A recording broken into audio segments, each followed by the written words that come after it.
Welcome back to MFO, everybody. Thanks for tuning in.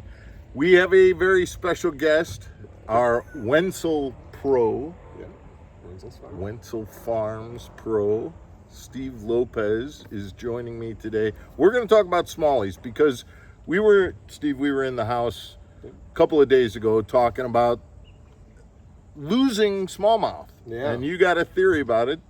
I said, would you share that with our audience? So when we come back, we're going to hear your theory on why anglers lose smallmouth, because that is a major... It's a thing. It's a thing. I think so. Thing. How many did you lose today? I lost one fish at the boat today. I lost the first 4 fish I hooked. Yep. That's not a good way to start. Yeah, just one today. All right. Stick around, guys. We'll be back and we'll talk, and Steve will share his theory on why we lose them. Yep.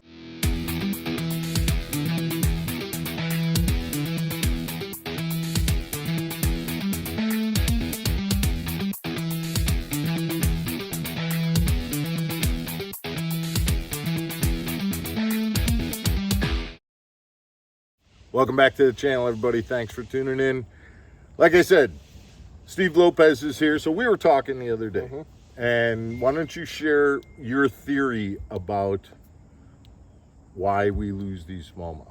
All right. So smallmouth bass have a very strong mouth for eating crayfish, gobies, especially in the Great Lakes. Strong jaw and hard roof of the mouth.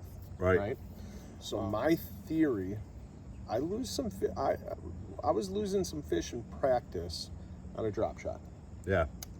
Were you too? Oh, yeah. Yeah. I think it's a very common thing when you lose fish on And a drop shot. And they're hooked, They're hooked. to begin with. Maybe. You'd think.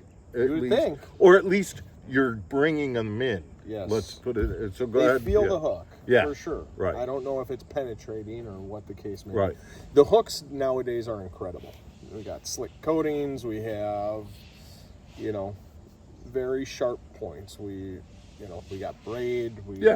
There's nothing wrong with the hook. So here's my theory of why we lose fish, I think, on a drop shot or a Demiki or whatever the case may be. So you got a drop shot and it's sitting there, and a smallmouth bass comes and eats the bait.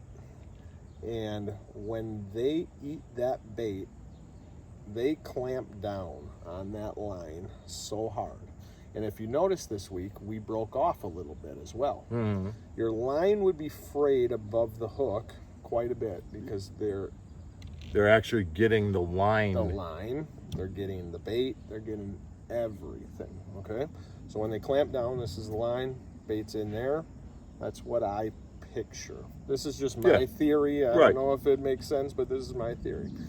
And us as anglers, me especially, I always reel on that fish when it loads up, and I'm pulling and reeling. It's kind of a sweeping hook set. Pull with a drop shot, right? And I lose some fish. What I think is that bite is so hard. And they're holding on, they're clamping on. And sometimes they're coming with you, sometimes they're moving against you. It's best if they're moving against you. And we tend to not set the hook hard enough, and that hook point is just going through enough. The line isn't even moving, in my opinion, in his mouth. That's how hard these fish will clamp down. Because over the course of the, practice, you grab them pretty green at the side of the boat behind the head, right? And they have the bait in their mouth. You almost have to pry their mouth open to get your thumb in there, or their mouth open to even get your bait out. So when they clamp down, you said the hook, the rod bends, right? So it feels like you got a fish. It feels like penetration. It feels all that sort of stuff, right? And you're moving the fish. You're moving the fish. For sure moving the fish, but there's either a little bit of slack in there or whatever, and that hook is not penetrating. The hard roof, a smallmouth roof of the mouth, is very hard. If you've ever looked through a flogger and bed fished, and you're dropping that bait and you're dangling it, and you watch them suck it in, you almost snap it. And you don't lose many fish that way. You don't even feel the bite. You snap it. Yeah. And you don't lose a lot of fish when you're bed fishing or flogging because you see the bite, you feel the bite. Well, what we and do, then you set the hook. you set the hook right. hard, right. with yeah. a snap, right? Because you're dangling it. And boom. Right. Well, we're sweeping pulling. We're doing this. It's 80 feet yeah, out. we're way out. Right. Right. There's parabolic bend in the rod. There's parabolic. You know, I've watched some live TV on some really good smallmouth fishermen lately, and they are really, really setting the hook. And you'd be surprised how strong 8-pound test and 10-pound test is. So the takeaway from this is don't be afraid to set the hook. Yes, and check your line afterwards quite a bit. In a tournament, especially, check the top of that line because it will be frayed. So that's a second tip in and of itself that is a good thing to, when you're drop shotting, those fish are, that line the hook is coming out here, the line is there. When they're biting that hook and that bait, they're actually getting that line. And those front teeth, those sandpaper-like teeth on a smallmouth, are fraying that line when you're fighting that fish. Setting the hook even, anything. So you need to absolutely check your line near the hook, above and below the hook, when on your drop shot after catching fish. So that's the second thing. And like you said, we need to set the hook a little bit. Yeah, we're using medium rods, right? We're casting 100 feet out on these fish now, and there's some stretch. I know we're using braid to fluoro and stuff like that, but that rod is bending. That rod's giving a lot. I was at a bass camp last week, and somebody was doing like a pool. Somebody did this pool theory where a guy went down underneath the pool and pulled on the line. Yeah. You really have to pull to even move it and set that. So, trust your knots. I'm going to throw one more tip in here that happened to me today, and it happened during practice too, that I think we've talked on the channel about shade being so important in bass fishing in general. Largemouth, smallmouth, doesn't matter. Oh, yeah.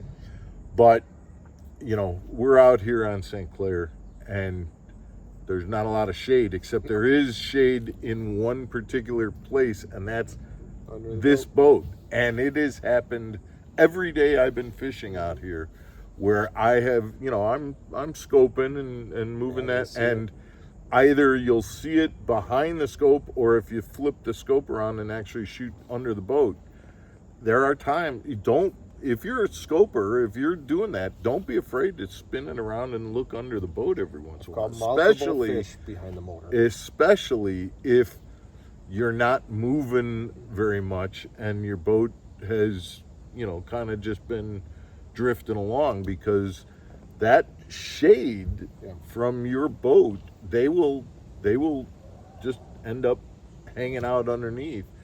I caught my biggest fish today directly under the boat, and saw it and just flipped back there and got it. Yeah, what we notice as well is when you catch a fish and 5 or 6 are fouling it, where do they go? Where do they? Right here. Under the boat every time. Yeah. Now day one of practice, you catch multiple fish like that because you're not culling, you're not doing that. You're just throwing the fish over the side of the boat, dropping it down, catching another one. Deeper water, it's much easier as well. You'll see them come up. Shallower water, 10, 12 feet, it's a little bit harder. But by day 3 of practice and the tournament, you'll be lucky to catch 2 fish in a row. Guys, we appreciate you tuning in. Steve, thanks very much. Hey, I mentioned it in the beginning. You're sponsored by Wenzel Farms. Yeah, Wenzel's Farm. And they make some great jerky, meat sticks, jerky, sausage, all that sort of stuff. If you like that sort of stuff, please support me. Use Steve Lopez Fishing. It gets you 15% off. It helps the cause. It helps me and the family travel around the country. We live in an RV and travel and do this thing full time. And any sort of support is greatly appreciate. And are these available in stores or online? Yeah, I mean, how do you do that? Wisconsin, a lot of stores have them. Quick Trip, if you're from the area, their biggest supporter is Quick Trip. They're delicious. Most gas stations. One thing about order them online. One thing about rooming with Steve is that I get some meat sticks every day. So Steve Lopez Fishing, they'll deliver to you 15% off, and it's a pretty good deal too. Awesome. Thanks for appreciate it. for helping us out. Guys, we appreciate you tuning in. If you haven't subscribed to the channel, we'd appreciate that as well. And we will see you again tomorrow for another episode of Mark Fisher Outdoors. Take care, everybody.